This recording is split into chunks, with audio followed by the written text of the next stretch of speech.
When I stood on the front porch of the house I'd owned for 43 years, watching my own son change the locks while his wife smirked from the window, I never imagined it would end with him begging on his knees in a lawyer's office, but that's exactly what happened.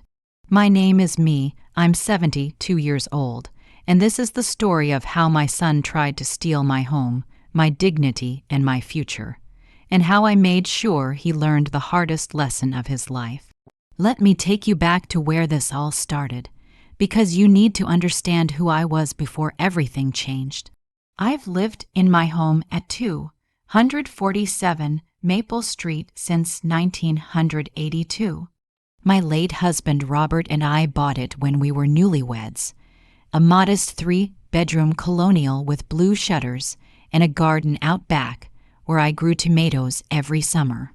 Robert passed away 11 years ago from a heart attack, sudden and cruel, leaving me alone in a house full of memories. But I made a life for myself. I had my routines, my garden club on Tuesdays, my volunteer work at the church on Thursdays.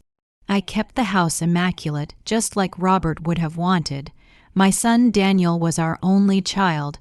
We poured everything into him, every penny, every dream, every sacrifice. When he wanted to go to college out of state, we took out a second mortgage. When he needed a car for his first real job, we bought it. When he married Veronica 8 years ago, we paid for half the wedding, even though we could barely afford it. That's what parents do, isn't it? You give and give because you love them, because you want them to have better than you did. Daniel and Veronica lived about 20 minutes away in a newer development, one of those cookie-cutter neighborhoods where all the houses look the same. They had 2 children, my grandchildren, Emma, who was 6, and little Jacob, who was 4. I loved those babies with my whole heart. Every Sunday, they'd come over for dinner. I'd make pot roast or chicken and dumplings, and the kids would play in the backyard while Daniel and Veronica sat at my kitchen table. Looking back now, I should have noticed the way Veronica's eyes would wander around my house during those visits, how she'd comment on the wasted space, or mention how much the property must be worth now that the neighborhood had gotten so desirable. I should have paid attention when Daniel started asking questions about my finances, whether I had enough for retirement, whether the house was paid off, whether I'd thought about downsizing. "Mom, this house is too big for you," he'd say, his voice full of concern that I thought was genuine. "All these stairs, what if you fall, what if something happens and you're here all alone? I'm perfectly capable," I'd tell him, laughing it off. "I'm 72, not 92. I walk 3 miles every morning. I can handle a few stairs." But he'd persist, and Veronica would chime in with comments about how nice those senior living communities were, how they had activities and people your own age, how you didn't have to worry about maintenance. I'd smile and nod and change the subject, never imagining what they were really thinking. The first real warning sign came about 6 months before everything fell apart. Daniel arrived at my house on a Wednesday afternoon, which was unusual.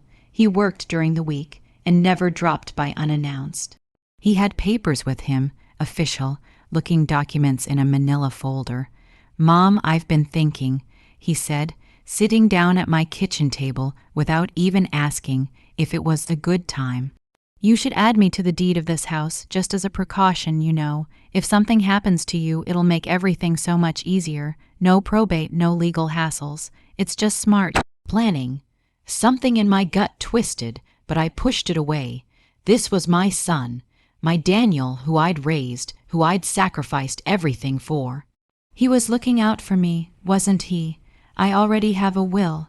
I told him carefully. "Everything's laid out clearly." "But a will has to go through probate, Mom. That takes months, sometimes years. This way, if anything happens, the transition is seamless. It's what everyone's doing now, it's just easier." I told him I'd think about it. He left the papers on my counter, kissed my cheek, and drove away. I put those papers in a drawer and tried to forget about them. But they nagged at me like a splinter I couldn't quite reach. It was a Tuesday morning in late September when everything shattered. The weather was that perfect autumn temperature, crisp and clear, leaves just starting to turn. I'd been out for my morning walk and stopped at the bakery on Main Street to pick up some cinnamon rolls, the ones Daniel had loved since he was a boy. I thought I'd surprise him at work, maybe take him to lunch, but when I got home at exactly 10:37 a.m., I remember looking at my watch. There was a strange car in my driveway. A silver SUV I didn't recognize. My front door was open. My heart started pounding. My first thought was burglary. I pulled out my cell phone, ready to dial 911, when I heard voices inside, familiar voices, Daniel's voice, and Veronica's laugh. I walked through my own front door to find my son in my living room with a locksmith. An actual locksmith in a uniform with a company logo, kneeling by my front door with tools spread out on my hardwood floor. "Daniel." My voice came out confused, uncertain. "What's going on?" He turned, and the look on his face wasn't guilt or surprise. It was annoyance that I'd interrupted. "Mom," he said, like he was explaining something to a difficult child. "We talked about this." "Talked about what? What is this man doing to my door?" Veronica emerged from my kitchen holding a notepad. She was making a list, I realized, an inventory of my belongings in my own house, me. She said, using my first name like we were equals, like she had any right. "Daniel and I have been discussing this for months. This house is too much for you. You're getting older. It's time to make a change. I felt dizzy. This is my home. We found a lovely senior community about 40 minutes from here," Daniel said, his voice taking on that patient, condescending tone. "They have studio apartments, activities, meals included.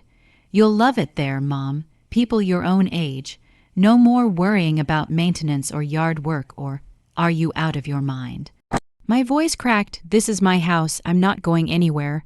The locksmith looked uncomfortable, glancing between us. He'd stopped working, clearly sensing this wasn't the straightforward job he'd been hired for. Daniel's face hardened. "Mom, we've already put a deposit down on the apartment. It's a great deal, they're usually full, but they had an opening. Veronica's mother has been in a place like this for 2 years, and she loved it. Veronica's mother is 87 and had a stroke." I said, my hands starting to shake. "I'm 72 and perfectly healthy. You can't just decide I'm leaving my own home." "Actually, we can," Veronica said, and her voice had gone cold. She walked over and stood next to Daniel, presenting a united front against me. "Daniel is on the deed now. This is his house, too. Legally, he has every right to make decisions about the property." The room tilted. "What?" "No, he's not. I never. 3 months ago, Mom," Daniel said, "and now he wouldn't meet my eyes. You signed the papers. Remember, you were a little fuzzy that day. You'd taken those pain pills for your back, but you signed them." "I had them notarized and filed with the county. My mind raced back. 3 months ago, I'd had a bad fall in the garden. Nothing serious, but my doctor had prescribed pain medication for my bruised hip. Daniel had visited that afternoon. Said he just wanted to check on me. I'd been drowsy from the pills, and yes, he'd put some papers in front of me. Something about my will, he'd said, making sure everything was updated. I'd signed because I trusted him. I'd signed away half my house to my own son, and I hadn't even known it. That's fraud," I whispered. "I didn't know what I was signing." "You signed it, Mom. I have witnesses. The notary will testify you seemed perfectly competent." Daniel's voice was firm, final. "Look, this doesn't have to be ugly. We're doing this for your own good. In a few years you'll thank us. My own good." I couldn't breathe. My chest felt tight. "You're stealing my home." "We're not stealing anything," Veronica snapped. "Daniel is your son. He's your only heir. He's going to inherit this house eventually anyway. We're just moving the timeline up. We need this house, me. Our house is too small for the kids. They need their own rooms, a bigger yard. And you're rattling around in here all alone. It makes sense. The locksmith stood up, looking deeply uncomfortable. Listen, folks, I don't feel right about this. If the lady says this is her house, the deed says it's our house, Daniel cut him off, 50-50 ownership. Here, I have a copy in my car. He walked out, leaving me standing there with Veronica and this stranger who was being paid to lock me out of my own home. I looked at Veronica, really looked at her. Her perfectly styled blonde hair, her expensive workout clothes, her designer purse on my couch, and I saw it clearly for the first time. She'd never liked me, never respected me. To her, I was just an obstacle, a piece of property to be managed and moved aside. You planned this, I said quietly. This was your idea. She smiled, actually smiled. Daniel needed a little push. He loves you, me.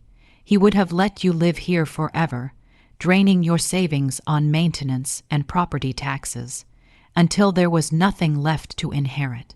I'm just practical. The kids need space. We need equity. You need care. Everyone wins. Except me. You'll adjust. Old people are resilient. My mother cried for a week when we moved her, and now she plays bingo every Thursday. She said it like I was already gone, already memory. Daniel came back in with a folder, showed the locksmith some official-looking documents. The locksmith shook his head but went back to work. The sound of the drill whirred through my living room, destroying my sense of safety with every turn of the screw. We'll give you a week to pack your essentials, Daniel said, not looking at me. We've already arranged the movers. They'll come next Tuesday to take your furniture to storage. Most of it won't fit in the studio apartment anyway. You can take your clothes, personal items, maybe a few photos. A week. My voice broke. You're giving me 1 week to leave the home I've lived in for 43 years. It's generous, actually, Veronica said. We could have you out today, but Daniel insisted we give you time to adjust. The locksmith finished. He handed Daniel 2 new keys and wouldn't look at me as he gathered his tools. I stood there in my own living room. The living room where I'd rocked Daniel as a baby, where Robert and I had danced on our anniversary, where I'd hosted Christmases and birthdays and ordinary beautiful moments, and I watched my son pocket the keys to my home. We'll come by tomorrow to start sorting through things, Daniel said. He actually tried to kiss my cheek. But I pulled away. Something flashed in his eyes, hurt, maybe, or anger. But it was gone quickly. This is for the best, Mom. You'll see, they left. They walked out of my house, and I heard the new lock click behind them. Click with a finality that said everything had changed. I stood there for a long moment, listening to the silence, feeling my heart pound against my ribs. Then I walked to my kitchen, sat down at the table where I'd fed my family for 4 decades, and I let myself cry. Not because I was defeated, no. I cried because I was saying goodbye to the woman who'd been too trusting, too loving, too willing to believe the best in people who didn't deserve it. When the tears stopped, I dried my eyes, picked up my phone, and started making calls.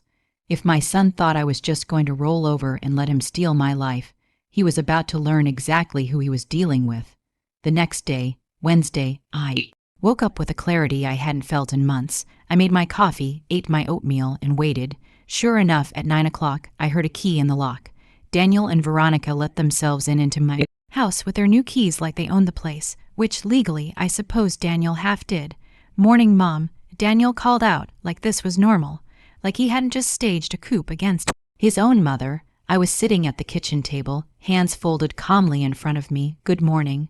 They came in carrying empty boxes and garbage bags. Veronica had her hair pulled back and was wearing old jeans, her packing outfit, apparently.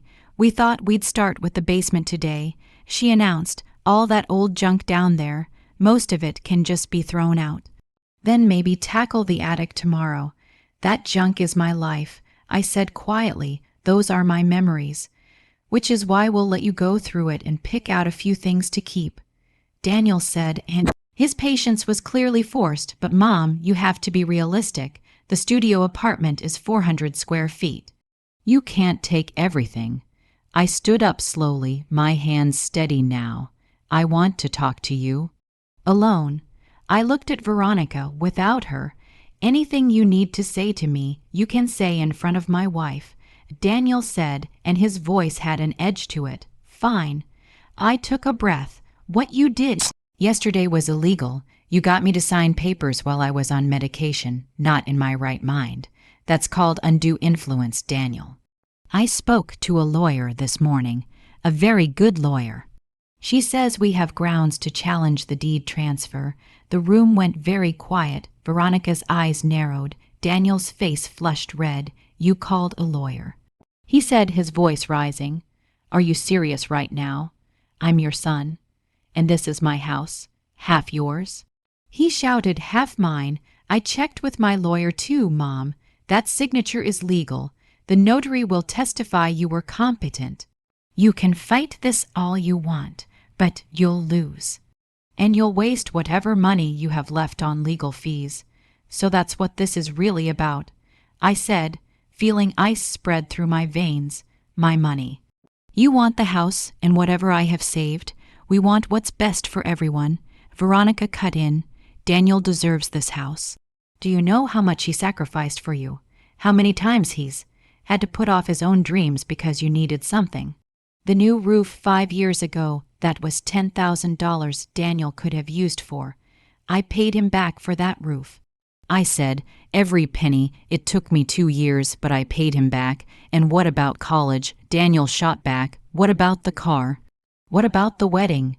You think paying back one roof makes us even? I stared at my son, this man I didn't recognize. I didn't realize your love came with a price tag. I thought that's what parents did, support their children. I didn't know I was taking out a loan that would cost me my home. Don't be dramatic. Veronica said, you're not homeless. You have the apartment, we're paying for it, by the way, it's not cheap. How generous. You're paying for my prison cell while you steal my house. Daniel slammed his hand on the table, making me jump. Enough. This is happening, Mom. You can accept it gracefully, or you can fight and make everyone miserable. But either way, we're moving in here by the end of next month. Veronica's already quit her job to be home with the kids. We've told Emma and Jacob they're getting their own rooms. This is happening. I looked at him, really looked at him, and tried to find the little boy I'd loved in this stranger's face. What happened to you? I whispered, when did you become someone who could do this to his own mother?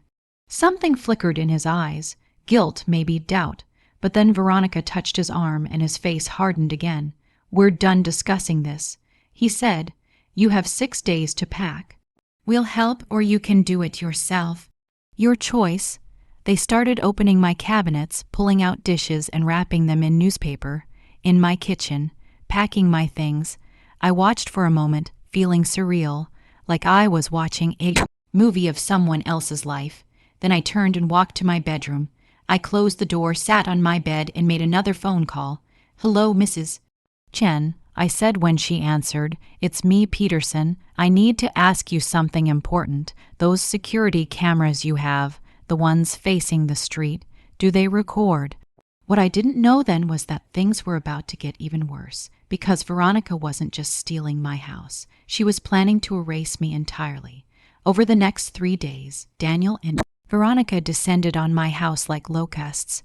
They'd arrive early in the morning and stay until evening, sorting through my belongings with ruthless efficiency. Veronica made 3 piles, keep, storage, and trash. The keep pile was painfully small. A few photo albums, my wedding china, some clothes. The trash pile grew enormous. On Thursday, I came back from running an errand to find them in my bedroom, going through my dresser drawers. This can go. Veronica said, holding up a quilt my mother had made for me when I turned 21. It's moth-eaten and stained. That's my mother's handiwork. I said from the doorway, my voice shaking with rage. It's not stained. Those are age marks. That quilt is 51 years old, exactly. She dropped it in the trash pile. You can't take old, damaged linens to the apartment. They have standards. I walked over, picked up the quilt, and held it to my chest. You're not throwing away my mother's quilt. Fine. Storage then. She made a note on her clipboard. Yes, she had a clipboard now, like she was managing an estate sale. But it'll cost extra to store textiles properly. That's coming out of your budget. My budget for storing my own belongings from my own house. Daniel was going through my jewelry box, picking out pieces. These are just costume jewelry, he said, setting aside my pearls, the ones Robert gave me on our 10th anniversary. Nothing valuable here. Those pearls are valuable to me. I said, they're not real, Mom. Look, he held them up to the light like I was stupid. Real pearls have a different luster. These are probably worth $20. I don't care if they're worth 20 cents. They're mine, he sighed, that long, suffering sigh that said I was being difficult. You can keep them. But we need to go through everything to know what's worth insuring, what should be sold, what. You're not selling my things. We're not selling your things, Veronica corrected. We're selling the items you won't have room for. The proceeds will go toward your apartment fees. It's practical. I wanted to scream. I wanted to throw them both out of my house physically. But I was 70, 2 years old, and they were younger, stronger, and legally entitled to be there. So instead, I went to the kitchen and called my lawyer again. They're going through everything. I told Rebecca Chen. Yes, my neighbor had recommended her daughter, who'd become a very successful attorney. They're making decisions about my belongings. Can they do that? Unfortunately, Mrs. Peterson, since your son is on the deed, he has property rights, Rebecca said gently, but your personal belongings are different. Those are still yours. Document everything they're taking. Photograph it if you can. And we're still working on challenging that deed transfer. I've subpoenaed your medical records from that day you signed, if we can prove you were impaired. How long will that take? Weeks, maybe months. These things don't move quickly. I don't have months. They want me out in 3 days. There was a pause. Mrs. Peterson, do you have somewhere you can stay? A friend? Another family member? I thought about it. I had my friend Dorothy, who I'd known for 30 years. But her house was small and she was dealing with her own health issues. My sister lived in Florida, but we hadn't been close in years. The truth was, I'd built my whole life around my family, my son, and now I had nowhere to go. I'll figure something out, I said. That night, Friday night, I was lying in bed, my bed. In my house, possibly for one of the last times when I heard voices outside. I got up and looked out the window. Daniel and Veronica's car was parked on the street, and they were sitting inside. Talking, I cracked my window open. Can't believe she called a lawyer, Daniel was saying. After everything we've done for her, she's being selfish. Veronica replied, my mother didn't make this much fuss. She understood that sometimes you have to put family first. Do you think the lawyer can actually do anything? Daniel, relax. Your lawyer said the deed is solid. She's just wasting money on legal fees. Money she won't have when she needs it for medical care later. I thought she'd understand. I thought she'd want us to have the house. For the grandkids, she's always been a little selfish, Veronica said, and I gripped the windowsill. Mothers like that, they say they sacrifice everything for their kids, but really, they're just building debt, emotional debt. They want you to feel guilty forever. I do feel guilty. Well, don't. You're doing the right thing. In a few months, she'll be settled, and we'll have the space we need, and everyone will be happier. Trust me, they drove away, and I stood there in the dark, shaking, not from fear or sadness this time, from fury, pure, crystalline fury, because I'd just realized something. Veronica had done this before. Her mother wasn't in a senior home because she wanted to be. She'd been put there, and now Veronica was using the same playbook on me. But what she didn't know, what neither of them knew, was that I had one card left to play, a card I'd kept hidden for years, waiting for the right moment. That's when I noticed something that would change everything, something I'd seen earlier but hadn't fully registered. While they were packing up the basement, I'd noticed Veronica taking photos of certain items on her phone, not just any items. My husband Robert's collection of vintage tools, his grandfather's pocket watch, a painting we'd bought on our honeymoon in Maine that had turned out to be worth quite a bit. She wasn't just inventorying. She was cataloging what to sell. Not for my benefit, for theirs. I sat down at my computer. Yes, I knew how to use a computer, despite what my sons seemed to think about old people. And I started my own inventory. I photographed every room, every piece of furniture, every item of value. I documented everything they'd packed, everything they'd marked for storage, everything they'd thrown away, and then I opened my files and pulled out a document I'd drafted 5 years ago and never told anyone about. Saturday morning, I woke up early and drove to my bank. I'd been banking at First National for 37 years, and I knew the branch manager, Patricia, personally. She greeted me with a warm smile. "How are you? I haven't seen you in a few weeks. I need to check something, Patricia," I said, keeping my voice steady. "My accounts. All of them. I need to see all the transactions from the last 6 months." Her smile faltered slightly. "Is everything okay?" "I'm not sure yet. That's what I need to find out." She took me into her office and pulled up my accounts on her computer. We went through them line by line. My checking account, my savings account, my money market account. At first, everything looked normal. My Social Security deposits, my pension from Robert's old company, my regular bills. Then Patricia frowned. "Did you authorize a transfer of $15,000 from your savings to an external account 3 months ago?" My blood ran cold. "What? No. I never. Let me see that." She turned the screen toward me. There it was, March 15th, $15,000 transferred to an account I didn't recognize. The routing number wasn't for First National. "Can you see whose account that is?" I asked, my voice tight. Patricia typed something. Her face went pale. "I'm not supposed to share this information, but that's a joint account belonging to Daniel Peterson and Veronica Peterson." The room spun. $15,000. They'd stolen $15,000 from me. "How?" I whispered. "I never authorized that. I never signed anything. Let me check the documentation." Patricia pulled up more files. "It says here you came in with your son on March 15th and signed a one-time transfer authorization form. It has your signature." "Patricia, I was never here on March 15th. That was the day after I fell in my garden. I was at home on pain medication. I couldn't have." I stopped. The pieces clicked together with horrible clarity. He forged it. Or he brought the paperwork to me while I was drugged and told me it was something else.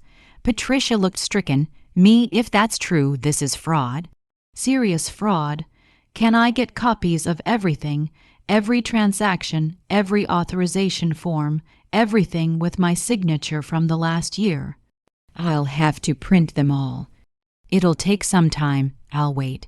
While Patricia worked, I sat in her office and felt the full weight of my son's betrayal settle over me. It wasn't just the house he'd been stealing from me. Systematically, deliberately stealing from me. How long had this been going on? How much had he taken? Patricia came back with a folder 2 inches thick. I went back a full year like you asked. There are other transfers, smaller ones, but they add up." She looked like she might cry. "I should have noticed. I should have caught this. How much total?" She took a deep breath. "Over the year, including the $15,000, it looks like approximately $28,000 has been transferred out of your accounts into theirs." I couldn't breathe. $28,000, my savings. The money I'd scraped together from Robert's life insurance, from selling his truck, from careful budgeting over 11 years. Money I'd been saving for emergencies, for medical care, for my future, gone. "What do I do?" I asked. "You file a police report. This is theft and fraud. And you need to freeze these accounts immediately so no more transfers can happen." "Will I get the money back?" "If you can prove fraud, yes, but it takes time. You'll need to work with the police, possibly the FBI if it crosses state lines, and I'm so sorry." "This is your son. Are you sure you want to?" "He stole from me," I said, and my voice was like iron. "He's stealing my house. He's throwing me out of my home." "Yes, I'm sure. We spent the next 2 hours freezing my accounts, opening new ones, filing a fraud report with the bank. Patricia gave me the number for the police department's fraud division. I walked out of that bank with my folder of evidence and drove straight to the police station. The detective who took my report was a woman in her 40s named Sarah Martinez. She listened to my story, looked through my paperwork, and her expression grew grimmer with every page. Mrs. Peterson, I have to tell you, elder financial abuse cases are very difficult to prosecute when it's family members involved. They often claim the money was a gift, or that you authorized it verbally, or that they were paying themselves back for expenses. I have proof I was on medication when I supposedly signed these forms. I said, my medical records will show that, and I never authorized any of this. That helps. But here's what I need you to understand, even if we build a solid case. Your son will likely claim he was entitled to the money, that it was repayment or an advance on his inheritance. Juries are sympathetic to family dynamics, so he gets away with it. I didn't say that. I said it's difficult. But yes, we'll investigate. We'll interview him and his wife. We'll subpoena bank records. She looked at me with kind, sad eyes. But even if we prove fraud, even if we can get charges filed, this will destroy your relationship with your son. He destroyed it when he decided to steal from me, I said quietly. I drove home to the house that was half mine and half stolen, and found Daniel and Veronica there again, this time with their children. Emma and Jacob were running through the rooms, excited and laughing. Veronica was showing them their new rooms. This will be your room, Emma. Veronica was saying in my guest bedroom, we'll paint it pink, just like you wanted, and you can have a vanity table right here by the window. And Jacob, you'll have the room with the big closet. Daniel said, his voice full of false cheer, we can set up all your cars and trucks. The kids were squealing with delight, and I stood in the hallway, invisible, my grandchildren celebrating, moving into my home while I was being thrown out. Did they even know? Did they understand what their parents were doing, Grandma me? Jacob spotted me and ran over, wrapping his little arms around my legs. Daddy says we're moving here. Are you moving here too? My heart cracked. No, sweetheart. Grandma's moving to a different place. Why? Don't you like it here? I couldn't speak. How do you explain to a 4-year-old that his father is a thief? Jacob, go play with your sister, Daniel said quickly, peeling the boy away from me. Mom, we need to talk. He pulled me into the kitchen, away from the kids. Veronica followed, her arms crossed. The bank called me, Daniel said, and his face was flushed with anger. They said you filed a fraud report. Are you insane? I filed a truthful report about unauthorized transfers from my account. Those weren't unauthorized. I needed that money. Do you know how much it costs to raise 2 kids? Do you know how behind we are on bills? So you stole from your mother. My voice was calm, deadly calm. It wasn't stealing, it was. He struggled for words. It was borrowing. I was going to pay you back, really, when, after you've sold my house and pocketed the proceeds. Veronica stepped forward, her eyes blazing. You selfish old woman. We've bent over backwards for you. We're paying for your apartment. We're dealing with all your junk. And this is how you thank us, by calling the police on your own son. You stole $28,000 from me. We borrowed money. Daniel shouted, money you weren't even using. It was just sitting there. It was my retirement, my emergency fund. My future. What future? Veronica spat. You're 72. How much future do you have? That money will be Daniel's eventually anyway. We just needed it now. The words hung in the air like poison. How much future do you have? I looked at my son, this man I'd given birth to, raised, loved with every fiber of my being. Get out of my house, our house, he corrected. Get out. We have every right to be here. Veronica said, we own half this house. We can come and go as we please, and in 3 days we'll own all of it because you'll be gone. They called the kids and left, slamming the door behind them. I stood in my kitchen, alone, and felt the full weight of it all. They'd stolen my money, they'd stolen my house, they were stealing my dignity, my grandchildren, my future. But what they didn't know, what neither of them had bothered to ask about, was what was in my will, the real will, not the copy Daniel had seen, the one I'd let him see 5 years ago when Robert first died, and I was still grieving and naive. No, I had another will, one I'd made 3 years ago when I started to notice the way Veronica looked at my house. When I started to notice the questions about my finances, the suggestions about downsizing, the cold calculation in her eyes. I'd met with an estate attorney named Mr. Harrison Barnes, the best in the county, and I'd made arrangements that would ensure that if my son ever tried something like this, he'd learn the hardest lesson of his life. It was time to set the wheels in motion. Sunday morning, I packed a single suitcase. Not because I was giving up. Because I was getting ready. I called my friend Dorothy and asked if I could stay with her for a few days. She agreed immediately, asking no questions, sensing this was serious. Then I called Mr. Barnes' office and left a message with his answering service. Tell him Peterson needs to see him Monday morning. First thing, it's urgent.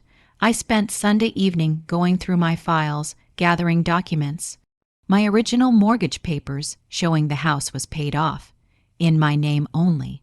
My medical records from the day I'd supposedly signed the deed transfer. Bank statements, everything Patricia had given me. Photos of items Veronica had cataloged on her phone. I'd managed to get a glimpse of her photo gallery when she'd left her phone unattended. At 8 p.m., Daniel called. Mom, tomorrow's Monday. That's your last day. We need you packed and out by Tuesday morning. The movers are coming at 9.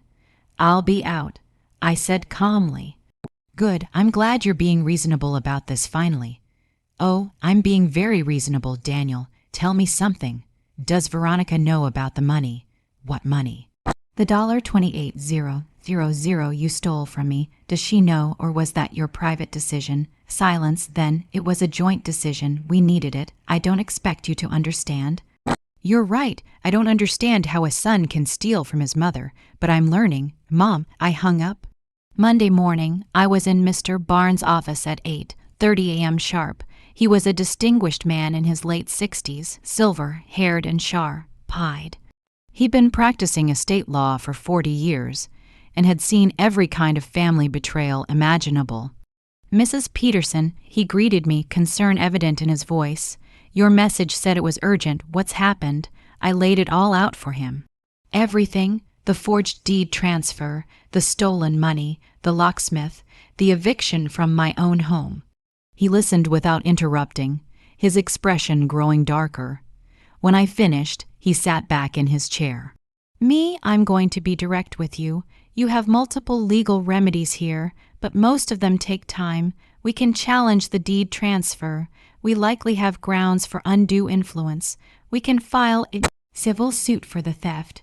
We can work with the police on criminal charges.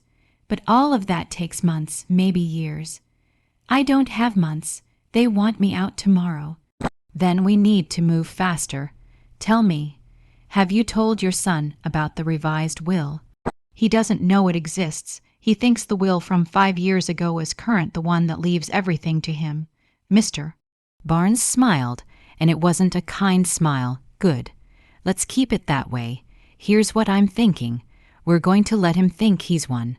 You're going to move out tomorrow, just like they demanded. What? Listen to me. If we fight now, they'll dig in. They'll get defensive. They'll lawyer up, claim everything was legitimate, and we'll be in court for a year. But if we let them think they've won, if we let them actually move in, take possession, start selling your things, then we have them. I don't understand. Me, your son has committed multiple crimes, fraud, theft, elder abuse. Right now, he can claim it was a misunderstanding, that you authorized everything verbally, that it was all legal. But once he takes full possession of your house, once he starts selling your belongings, once he's living there and treating it as his own property, then we have clear evidence of intent to defraud. And that's when we spring the trap. What trap? He leaned forward. Your will doesn't leave Daniel your half of the house. It leaves everything to a trust, a charitable trust you established 3 years ago. The trust benefits several organizations: the local women's shelter, the Alzheimer's Foundation in your late husband's name, and a scholarship fund for nursing students. I remembered. I'd set it up after Robert died, when I realized how much his death had taught me about protecting the vulnerable, about ensuring your final wishes couldn't be corrupted by greed. Now here's the interesting part, Mr. Barnes continued. Your son is on the deed for half the house, but the deed has specific language that you insisted on, language he probably never bothered to read. It's a joint tenancy with right of survivorship.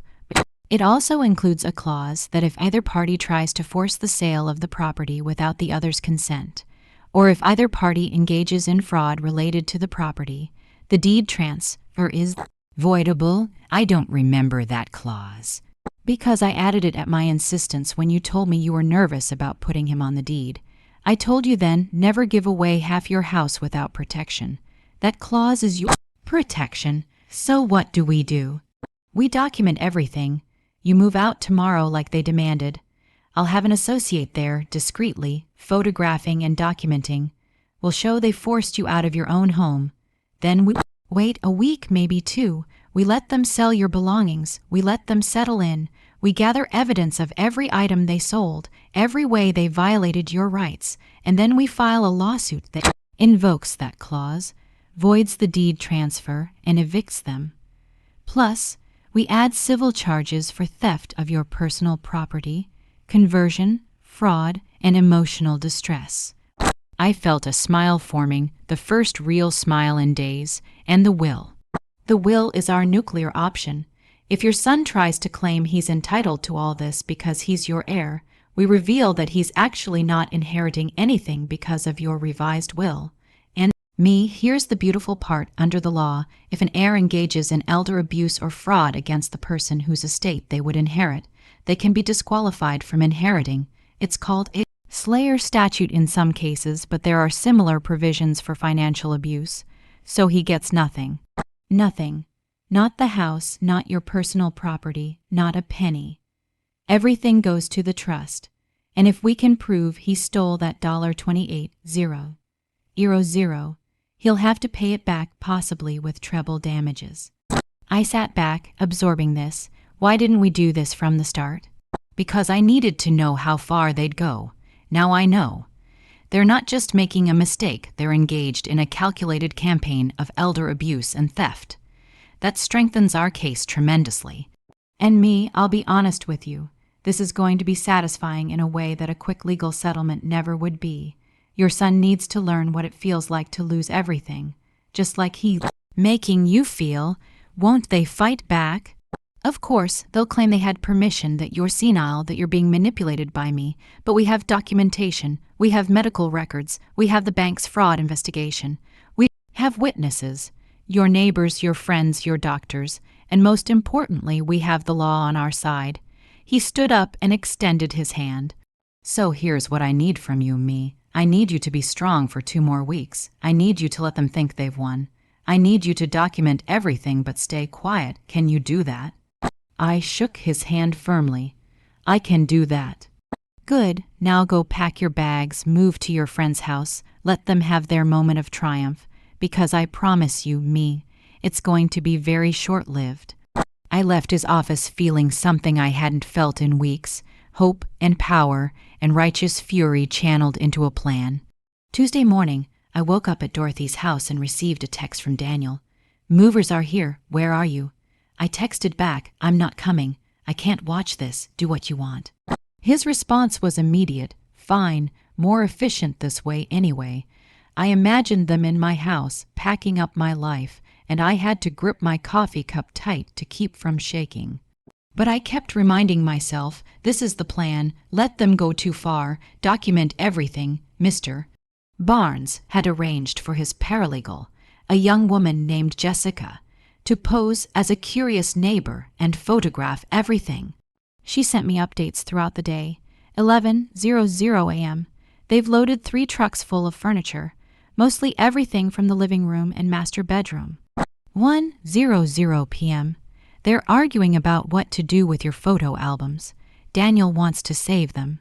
Veronica says they're taking up space. 3:00 p.m. They just carried out your husband's tools to a man with a pickup truck. He paid them cash. Looks like they're selling items. 5:00 p.m. They're bringing in their own furniture now. It's really happening. Each message was a knife to my heart, but I stayed quiet. I stayed strong. This was the plan. Dorothy sat with me that evening, holding my hand while I cried quietly.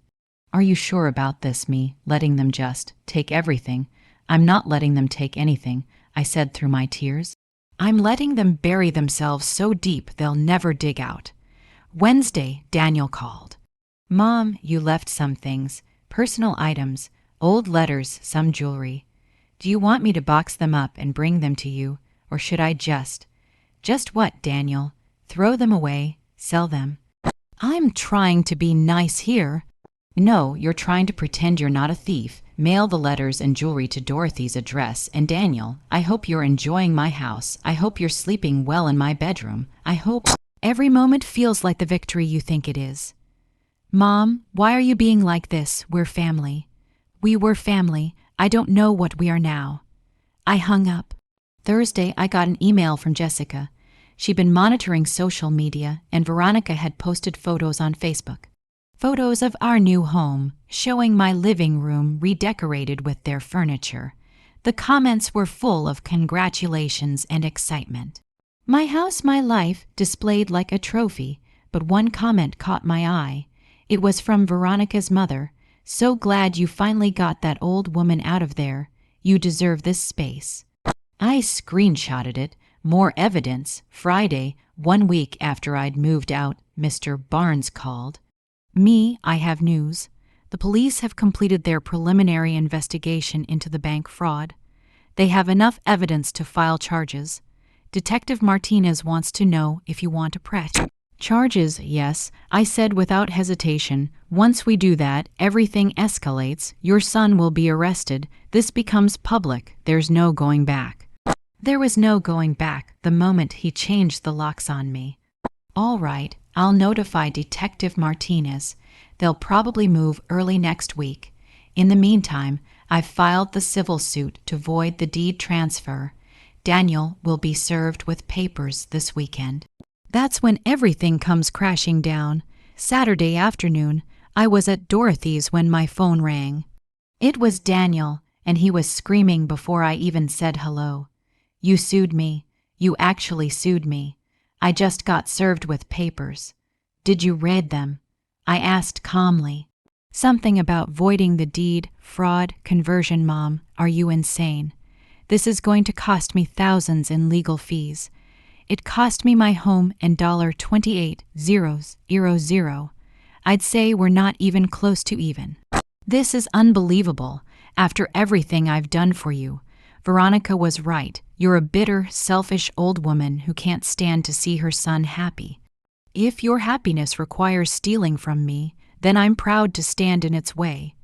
We're selling the house, he snarled. We're putting it on the market Monday. We'll get our money out of it before you can do anything. You can't sell the house without my consent, Daniel. I'm still on the deed, or didn't your lawyer explain that to you?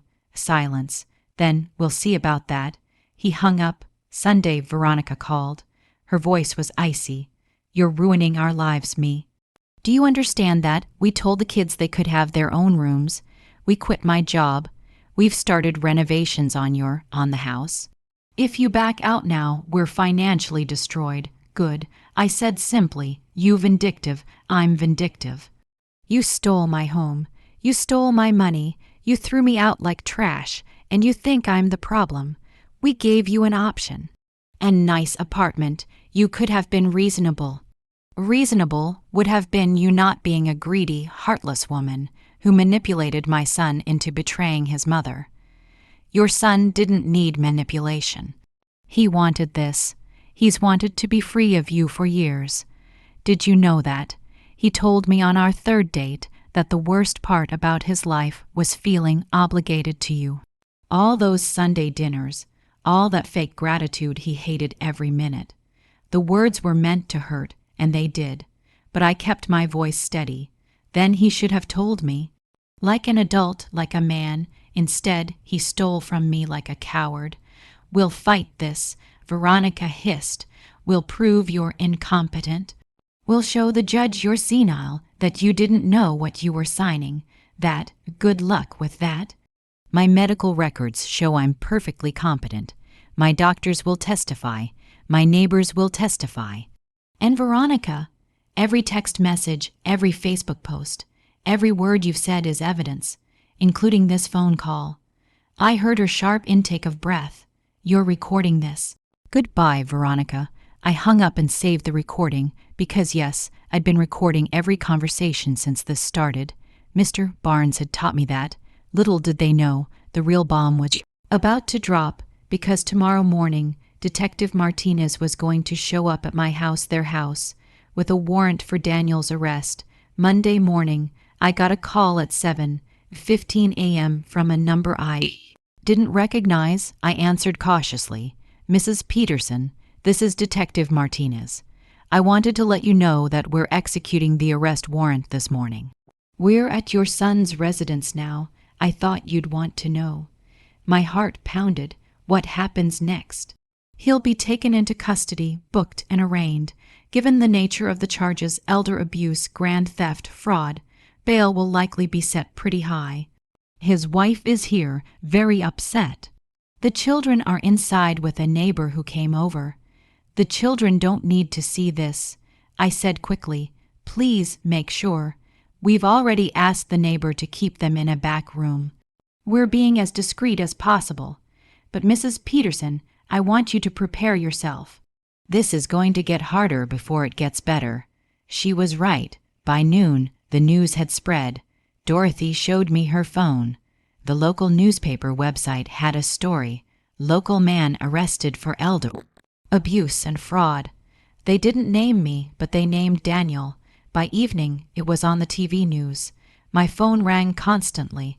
Neighbors wanting to know if I was okay. Church friends expressing shock. But also calls from people I didn't know. Reporters. I blocked those numbers. Tuesday, Mr. Barnes called with an update. Daniel was arraigned this morning. Bail was set at $50,000.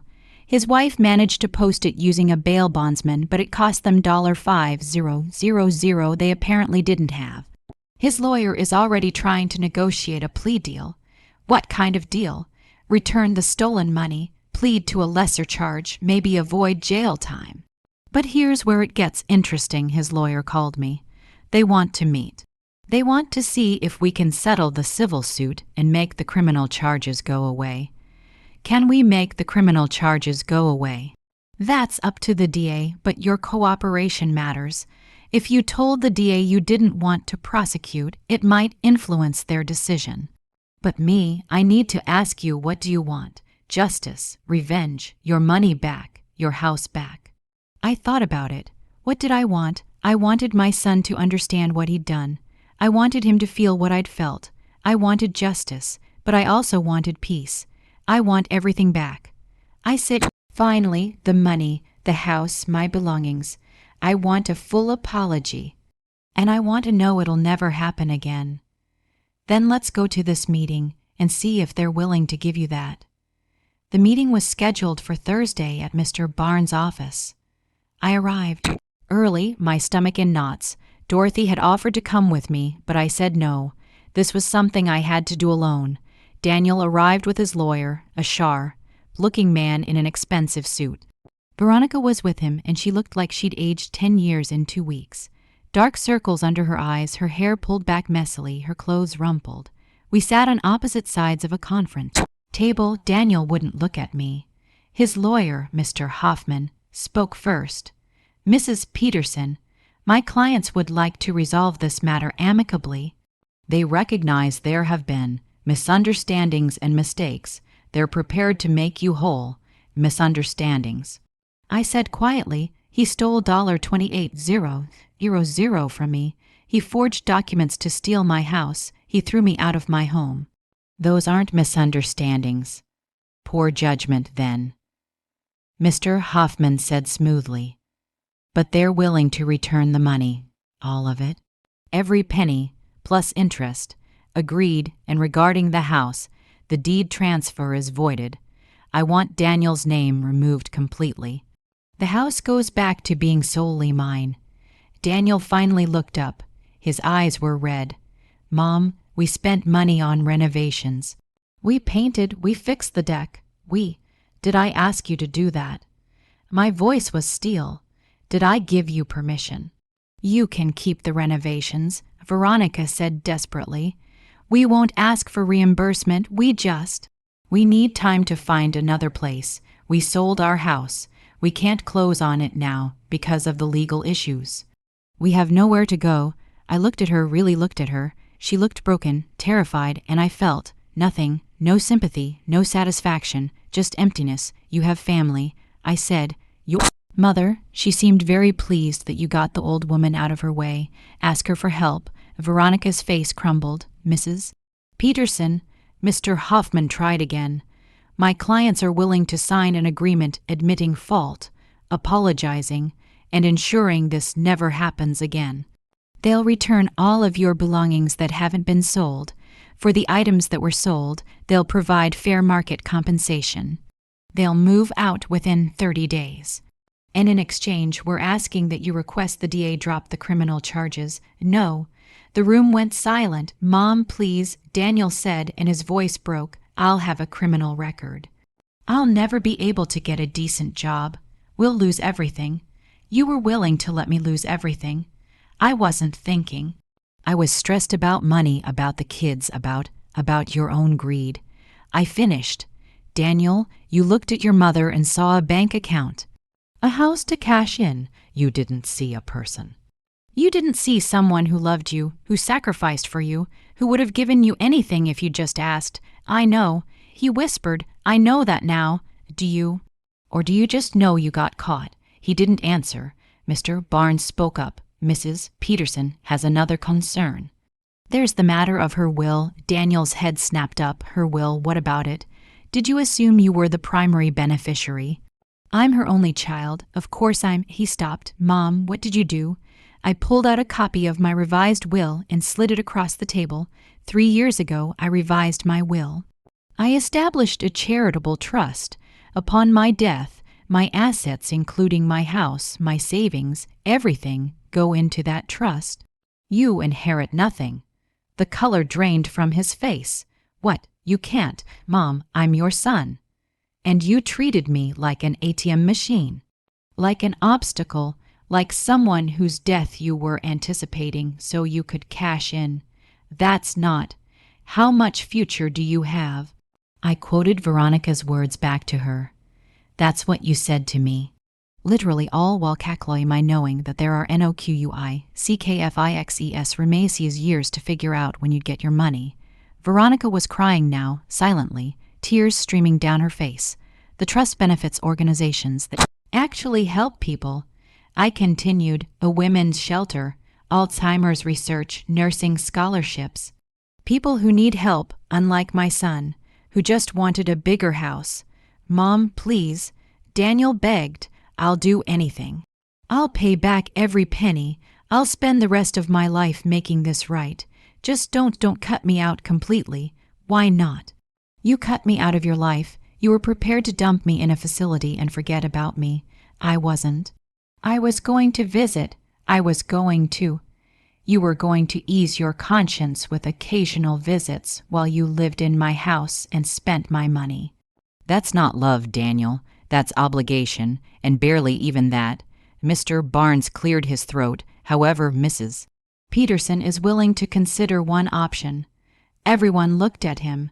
If Daniel completes certain conditions, she'll consider adding him back to her will. Not as the sole beneficiary, but as a partial beneficiary alongside the trust. What conditions? Daniel asked desperately. Mr. Barnes slid a document across the table. First, full restitution of all stolen funds, plus 20% interest. Second, immediate deed transfer back to Mrs. Peterson's sole ownership. Third, Daniel completes a course of therapy, not just anger management. but genuine counseling about family dynamics and elder respect. Fourth, he maintains regular, respectful contact with his mother, on her terms, not his. Fifth, he writes a full apology letter to be kept in Mrs. Peterson's files, admitting everything he did wrong and why it was wrong. Sixth, he participates in community service, specifically 50 hours at the local senior center, helping elderly residents. And finally, 5 years of good behavior, 5 years during which he demonstrates he's a better man. 5 years. Veronica gasped. That's generous, I said. 5 years to prove you've learned your lesson. 5 years during which I'll watch how you treat me, how you treat your children, how you live your life. And if at the end of those 5 years you've actually become the son I thought I raised, then maybe I'll change my will to include you. Not fully, you'll never get everything, but something. Daniel stared at the document, and if I don't agree? Then the criminal prosecution continues. You'll likely go to jail. You'll definitely have a felony record. And you'll never inherit a penny from me, ever. That's blackmail. Mr. Hoffman said, no. Mr. Barnes replied calmly, that's consequences. Your client committed crimes. Mrs. Peterson is offering him a chance at redemption instead of punishment. He's free to refuse and take his chances with a jury. The room was silent for a long moment. Then Daniel picked up a pen. His hand shook as he signed the agreement.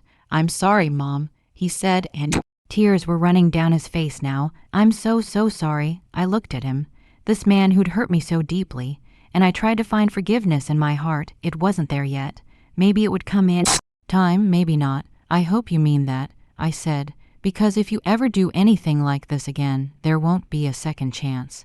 The meeting ended. They left to begin packing my house again, return my belongings, to move out, to start their lives over in whatever small apartment they could afford now that they'd blown all their savings on legal fees and bail.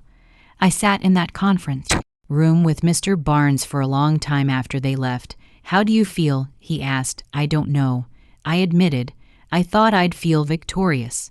But I just feel sad. That's normal. You didn't just win a legal case today, me. You set a boundary with your child. That's one of the hardest things a parent can do.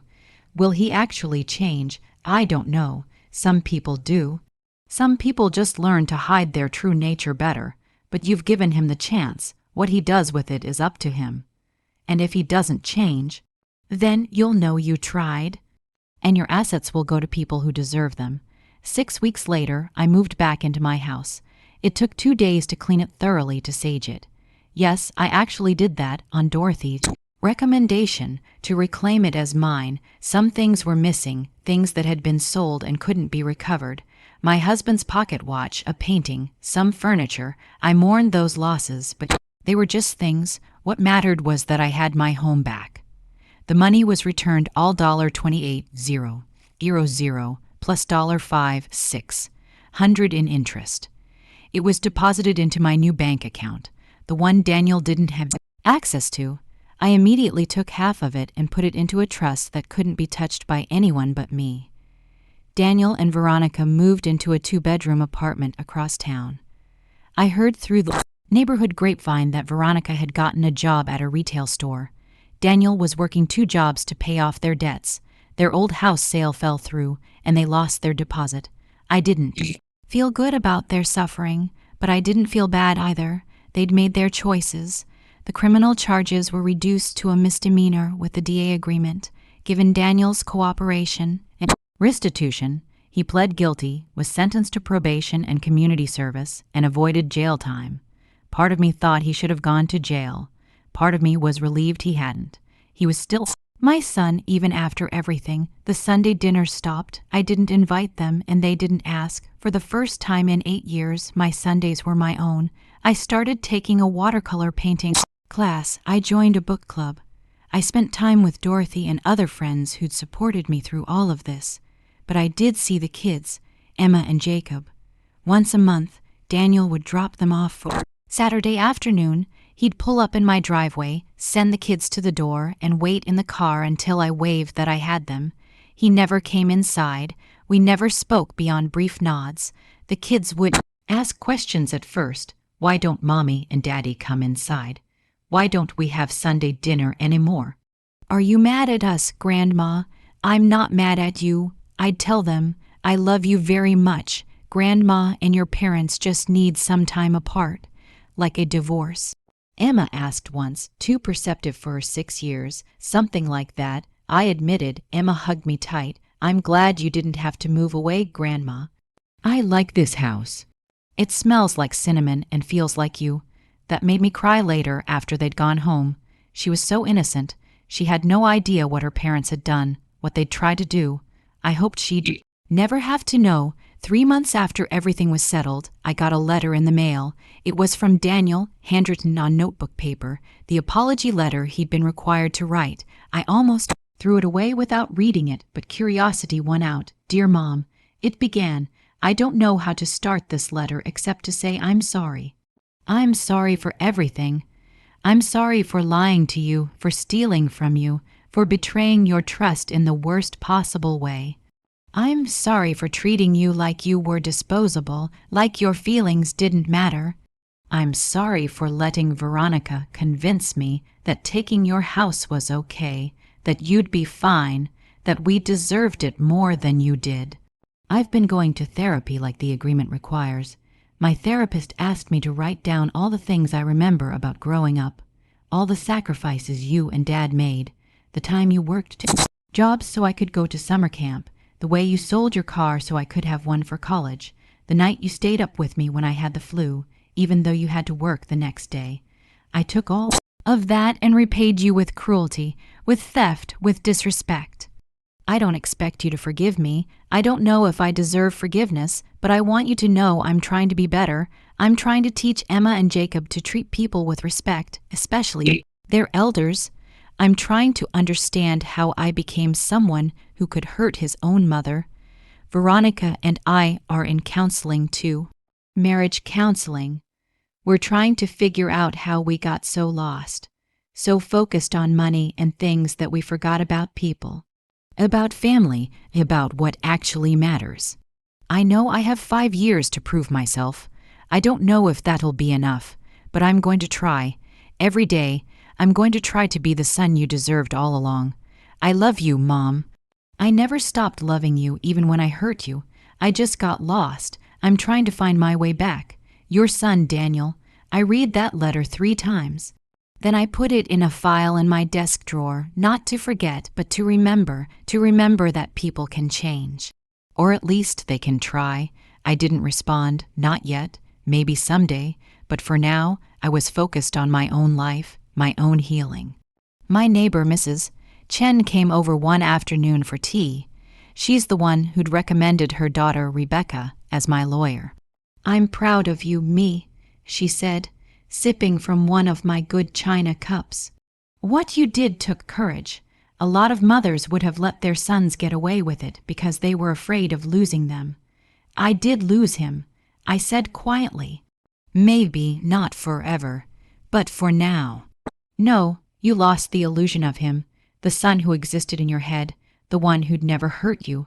That son never existed, but you gave the real Daniel a chance to become someone better.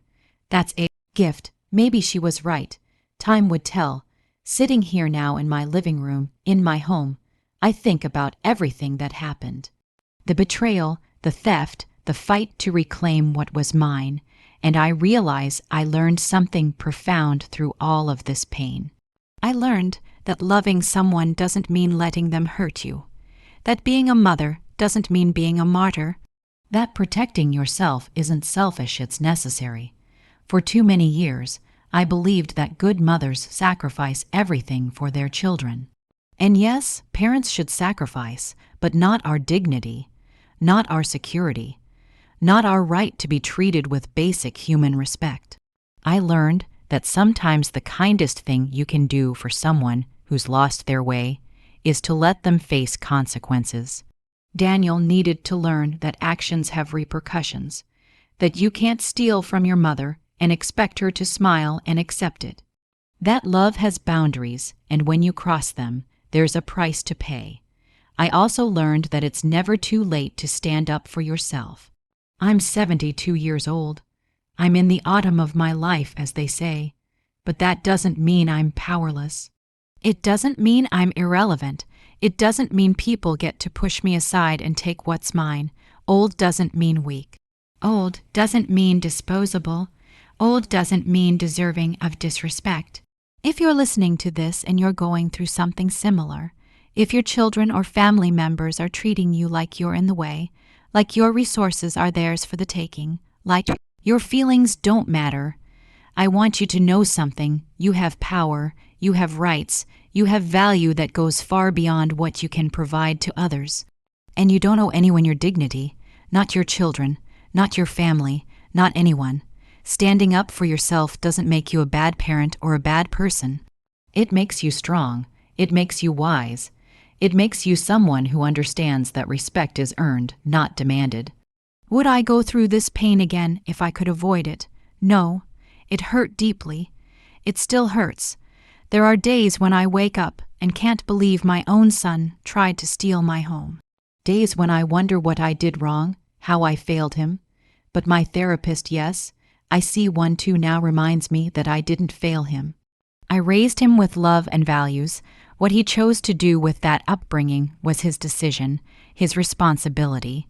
Not mine, so I'm learning to let go of the guilt, to embrace the peace I've fought for, to enjoy my home, my independence, my life. I'm 72, and you know what? I might have 20 more good years ahead of me. I might have 10.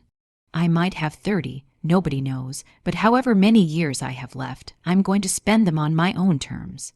In my own home, with people who respect me, who value me, who see me as a person, not a resource. That's my lesson.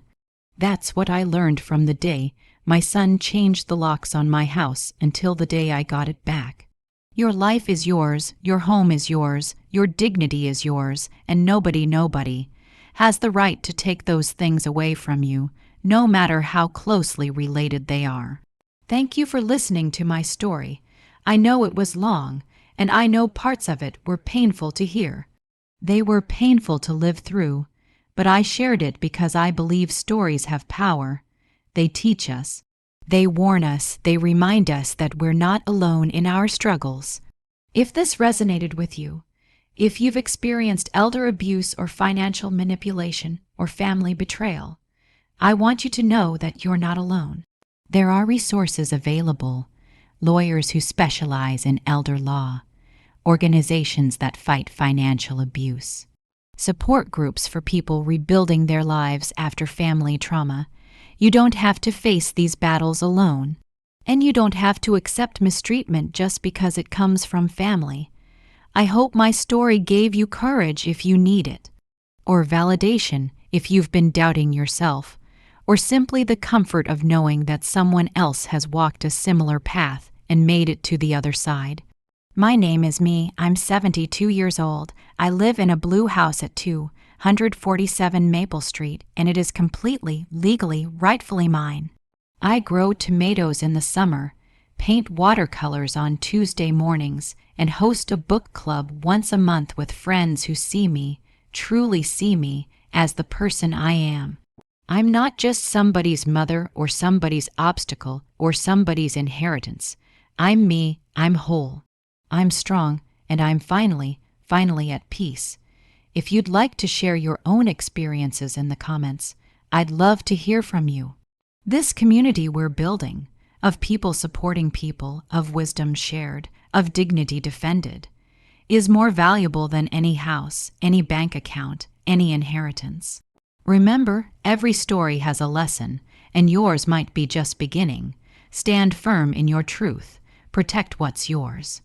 And never, ever let anyone make you feel like you're too old to matter. Take care of yourselves.